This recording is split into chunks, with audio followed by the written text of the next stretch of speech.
All right, welcome back to SouFLoTV again, everybody. It is your host with the most. Hey, hey, Why? Them say money walk and bullshit talk. You don't know that go already. And you know, say Jamaica court system run kind of differently.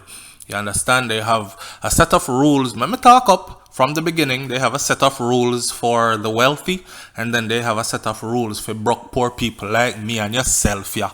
Anyway, at the Beachy Stout thing we come to talk about. Now remember, if you've never been here before, go ahead and click that subscribe button and click the bell next to the subscribe button and select the option that says send me all videos, so you are notified every time we go live on SouFLoTV or every time we put a new video up on the channel.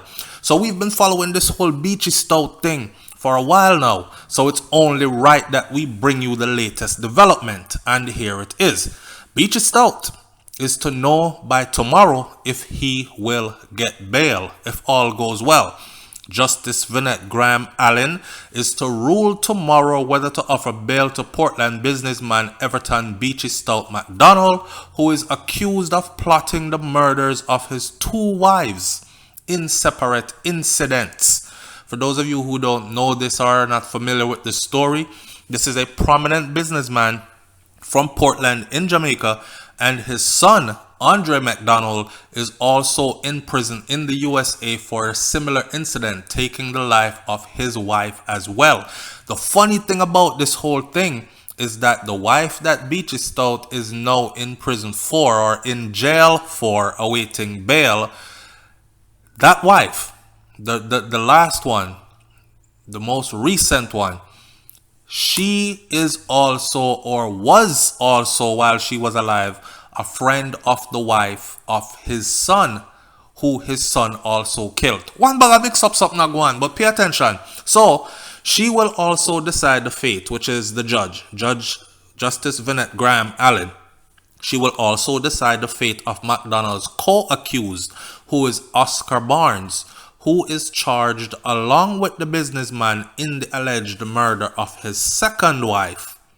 A decision on the bail application that were previously done for both accused was expected Friday in the Home Circuit Court, but when the matter was mentioned, the judge notified the court that she would do it tomorrow. As a result, both men were further remanded. All right, tomorrow shall tell. In the first matter, a cold case, 67-year-old McDonald is charged in connection with the killing of Merlene McDonald, who was shot dead outside of her home in Boundbrook, Portland in 2009. That is the killing of the first wife. So you know, so by the time the second wife get killed, everybody was pointing their finger to Mr. Beachy Stout, saying, is him do it? And him same one kill Merlene, the first wife, and then make him get away with it. Oh my God, I can't believe. So then make him kill the second one and I go get away with it too. Well, investigations led to so and so and so and so, and Mr. Beachy Stout was apprehended and he has been sitting in incarceration since that time. Some people are clapping and saying, yeah, time for justice, while others are saying, slow your roll, wait and watch how this plays out, because this is not no like a small man. This is not no pia man. The man here deeply rooted and grounded in certain things with connections and the money long. So this can definitely go another way. What it comes down to tomorrow is probably the judge saying, is he a flight risk? Is he going to harm anybody else while he is out on bail? If the judge decides, he's 67 years old, him sick, him have diabetes, him not go too far, he's not a flight risk, and I don't think he's going to harm anybody else, then let him out on bail. Or the judge might say, no, you ordered, or I have reason to believe, because they have presented me with good evidence, that you ordered the death of both of your wives, and you are responsible for killing both of your wives, according to confession from one of the men in the killing of the second wife. The brutal details that man gave, And that man has already pled guilty, gave up all the details, and already got his sentencing. 2 little years from what I got. But hey, I think they had to give that up in a deal in order to catch the bigger fish where them want fry. No pun intended. It is alleged that he had paid a police detective to kill his wife after their marriage crumbled, and she packed up her things and left the marital home, the matrimonial home. She said she gone about her business. That's one of them cases where people said, boy, SouFlo, if you did see her, you know, she look good, you know. It's like when she did that with Beachy, she did stress out, you know, brother. And you see, one time she left, she said she couldn't take it no more because he's around here flaunting his money and his wealth and running behind all them little young gals and schoolers, and she tired of them thing there. She feel disrespected, she feel hurt. She is an honorable woman and a businesswoman, successful businesswoman in her own right. So she carry a certain rank about herself. Now if you have some little pian gal a laughing at your face cause them a ride off your husband and taking money out his pocket, can be quite embarrassing. So after 1, 2, 3, 4, 2019 and 25 cases and so on and so forth, the woman decides that she not take it no more.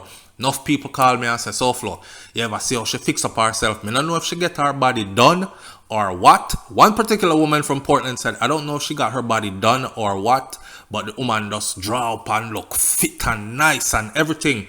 And she actually had started a relationship with a younger person, man, who probably did a deal with the matter proper, make her feel good about herself. You know what I'm saying? And Mr. Beachy Stout find out about it and him couldn't handle it. Him said, me nah make no boy come living on none of my things them. You understand? And she a fi me. Well, allegedly, that is when the hit was ordered. A policeman is involved.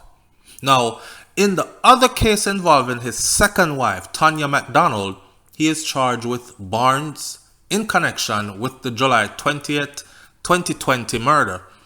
Tanya's partially burnt body was found with a throat slash beside her burnt car along the Sherwood Forest Main Road in Portland last July. And like I said, another man, Denvelin Minot, said to be the contract killer, was also arrested and charged, but he already pled guilty in the circuit court last September and he was sentenced to 19 years in prison. People, I gave you another video where I read the court papers of his confession and his details of what took place. And I'm telling you, me not understand what kind of deal them game that he was able to get only 19 years after doing something like that and in the manner in which it was did. The man ball, he cried. He said, "True, she trust me, you know. Uncle True Tanya trust me why she dead. She trusts me. That's why she dead, because me tell her to turn and go up, yeah, so." And she did not know she was turning and going up into some dark hole to her death. Minot, in a witness statement, claimed that he was offered $3 million by Beachy Stout to end his wife's life. But Minot revealed in that statement that he, in turn, can never want to do the killing himself, because him and Tanya did too cool.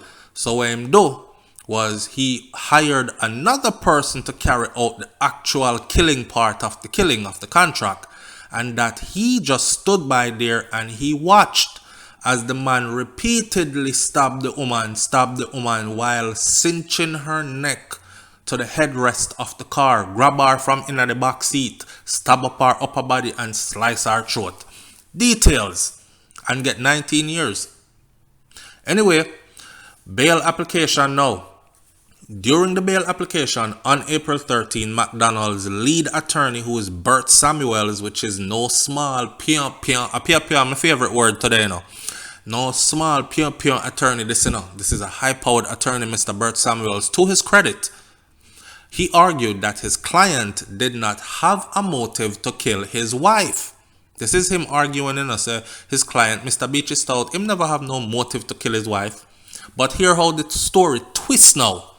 This is when you get a good lawyer who decides that they're going to either get you off or they're going to create so much doubt that this case could either end up in a mistrial or the case could go one way or the other.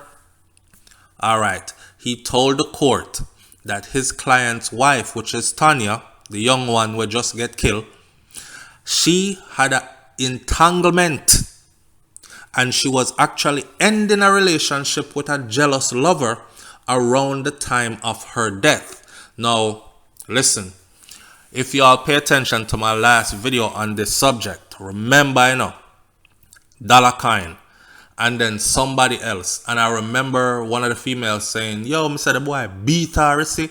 Beat her, I'll tear off her wig and tear up her clothes. This is while she had Mr. Beachy Stout as her man, Her side man a put on lick pan her and a beat her, This is to the account of quite a few people, cause him beat her in public. And she go back home to Mr. Beachy Stout. All these things apparently were being relayed to Mr. Beachy Stout, and it is alleged that he usually tracked her and sent people to follow her to see what she was doing.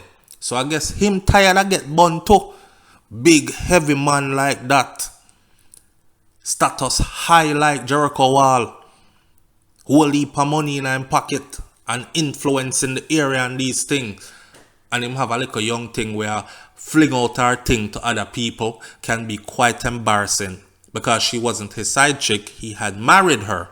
For those of you who are late to the story as well, it is said that Tanya was also the girl who he was messing with when his wife decided that she can't take this no more. Tanya at the time was a schoolers. Means that she was in school. She eventually moved in after the wife had moved out and got killed and died and all that. She took the place. So there are a lot of people and rumors out there and people saying that she know exactly what happened to the wife. So it is only right that karma came back to visit her in this manner. Me don't know how true that is. I'm just saying that is what is being said by a lot of people. All of this we don't know is what is alleged, because it will all have to be worked out in court. And remember, court does not run on public opinion. Court runs on what can be proven. So he could very much well secure bail, and if not secure bail, somehow, some way, a crafty attorney like Bert Samuels could possibly make it possible for this client, Mr. Beachy Stout, to actually walk away from all this. There are plenty of us who would not be surprised. But he told the court, this is what Mr. Samuels, Bert Samuels, his attorney, told the court, that Tanya was actually involved in an entanglement. I'm telling you, that voice note that came out where the girl was saying how Tanya go a party and everything and get beat up by Dollar Kind and these kind of things, that could very well be used in a court of law to establish some kind of motive to doubt as to who actually had some motive to do something to her.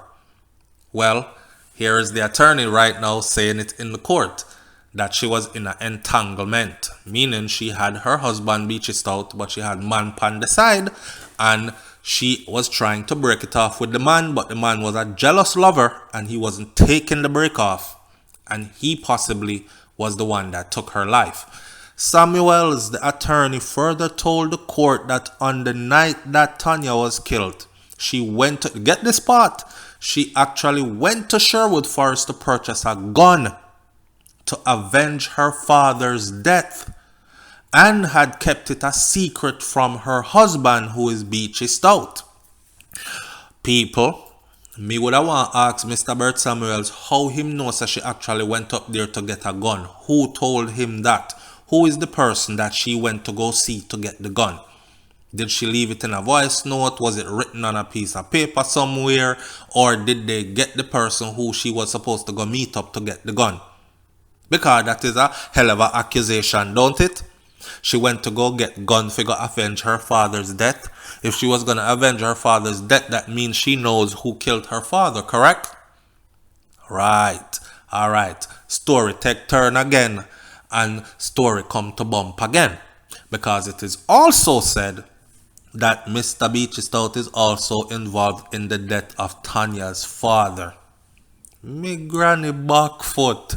Anyhow, In the case of his first wife, the lawyer further submitted that the allegations against his client, Mr. Beachy Stout, were like legal fiction and that they had been resurrected after 12 years.